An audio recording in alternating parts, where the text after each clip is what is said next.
Hello, this is Angela with Parker's Permaculture.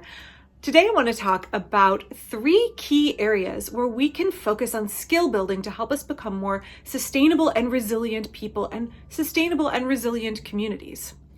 What can we as individuals do to gain that skillfulness that will help us craft a better world? First, though, I want to say thank you to all the folks who left thoughts and suggestions on my recent video where I'm kind of pondering what would it look like if I tried to found an eco-village here in Portland, Oregon, in an area of the world that is very expensive, has a very high cost of living, limited real estate, and a huge need for community, affordable housing, and experiments in sustainable living. I got lots and lots and lots of feedback. I'm inundated. So if you've sent me an email or a DM and I haven't gotten back to you, that's because I am scrambling in my real life. So I'm sorry if I haven't gotten back to you yet. Please know that I appreciate your thoughts and comments, and I'm sifting through them whenever I have a spare moment here or there.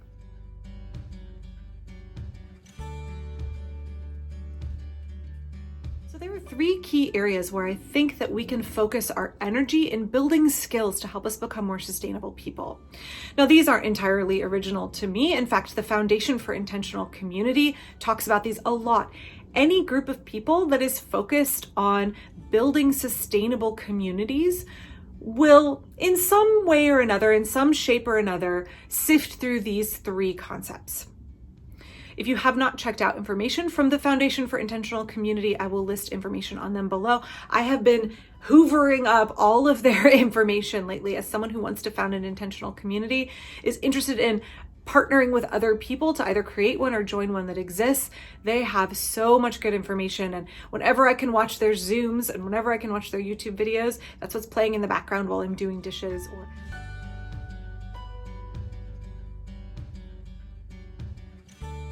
The first area is external sustainability.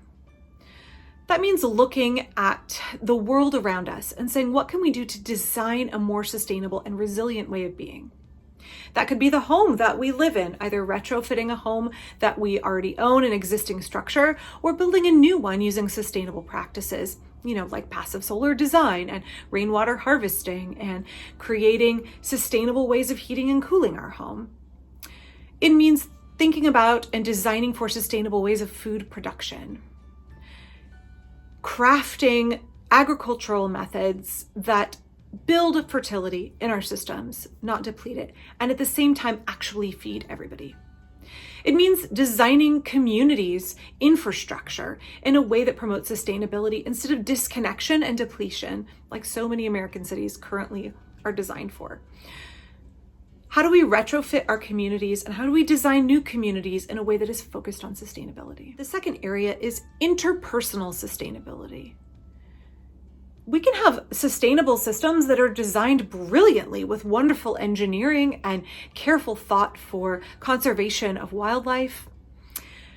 But if it has to be run by human beings who can't communicate with each other in a healthy way, that can't resolve their conflict in a healthy way, it will all crumble and fall apart. Building sustainable communities means that we also have to focus on the interpersonal skills, because community is about human relationships. We can have all of the good intentions, but we have got to build the skills that go along with it. And this is where I think the Foundation for Intentional Community has wonderful resources, and I will also link to some others, including nonviolent communication, some healthy ways to resolve conflict. Conflict is inevitable when we live with other people. This is something that I've seen in other intentional communities I've been a part of, whether it be church communities or roller derby communities or even garden club communities, and in our unschooling community as well. Conflict is inevitable. So how do we resolve it? And how do we work as people who move past our conflict and continue to heal and further our relationships with others? What does it look like when we are people who want to come together and collaborate to design a better world? We've got to work together, either through consensus or maybe sociocracy or some other kind of committee system, where we are productive in the way that we generate ideas and then craft plans and then enact those plans. and also in a way that helps us relate to each other in a healthy manner. Because the reality is when we come together, we've all got very different kinds of ideas, and we all may have slightly different goals, or we may have the same goal and we have very strong opinions about the way we're going to get to that goal. Interpersonal skills are so important for crafting a sustainable future and also for our quality of life. I think as a person who lives in a household with 5 other people, having those skills is so important for our well-being. It's so anxiety inducing to live in a household or live in a neighborhood or exist in a community structure where there's unresolved conflict, where folks are not communicating in a healthy way, where you're dreading the next time you have to interact with someone because they do not have either good intentions or they don't have the skills in order to resolve conflict and to heal relationships. So interpersonal skills, invaluable, loads of ways you can build those skills. I think folks who are very intent on living in community, folks who seek out intentional communities such as eco-villages and co-housing, a primary goal for them is skill building in the way they relate to other people. And that's what makes those communities successful. Versus, again, maybe some other communities I've been in that have been less successful and have focused less on those issues of resolving conflict, healthy communication, being assertive in our communication and respectful of others at the same time. Having those skills is really key. It's really a linchpin for how successful our efforts at building sustainable communities will be. So the third thing we can focus on is our internal sustainability. And this not only means our own internal self-talk and how we relate to ourselves and whether we are our own best encourager or our own worst enemy. It also means understanding our own limits, understanding where we're at right now, how we best learn, how we best grow, and how we can be most effective in community. Knowing yourself, knowing your strengths and weaknesses, knowing what is a realistic expectation for you is crucial in building sustainability. If you are taking on more tasks than you can realistically shoulder, that's the definition of unsustainable. If you are someone who says yes to everything, and this has been a very important skill that I've learned, if you're a people pleaser, if you're someone who values yourself or has been told you should value yourself based on your own productivity, you can become someone like I was, who couldn't say no to anything, and then found out I was juggling too many balls, dropping all of them, and then my own negative self-talk would creep in, right? Like, oh, Angela, you're not really very capable. Look at how you're taking, on 50 tasks when everyone else is taking on 10, and you are failing utterly at all of them.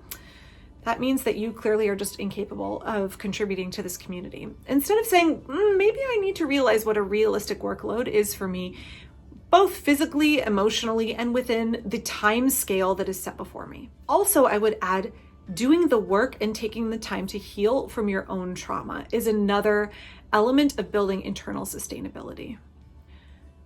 Whether it be childhood trauma, whether it be relationship trauma, whether it be, an outside event that has caused harm to your body or your psyche, taking the time to heal from that and learning to process that and how to become more resilient in the future. Perhaps it's something like skill building with DBT, where you are learning distress tolerance and you are learning to cope with your fears and anxieties in a healthy way.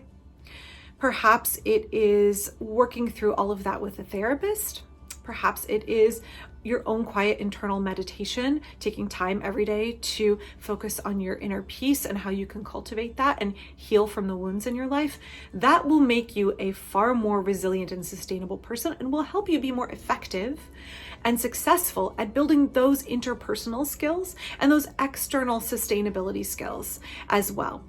You'll be able to relate better to other people, to have more resilience and more stamina for the external work that needs to be done in your greater community and in your home as well.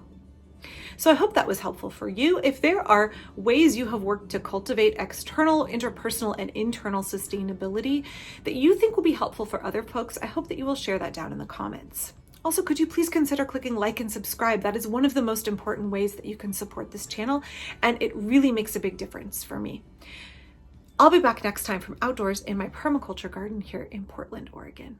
Thanks.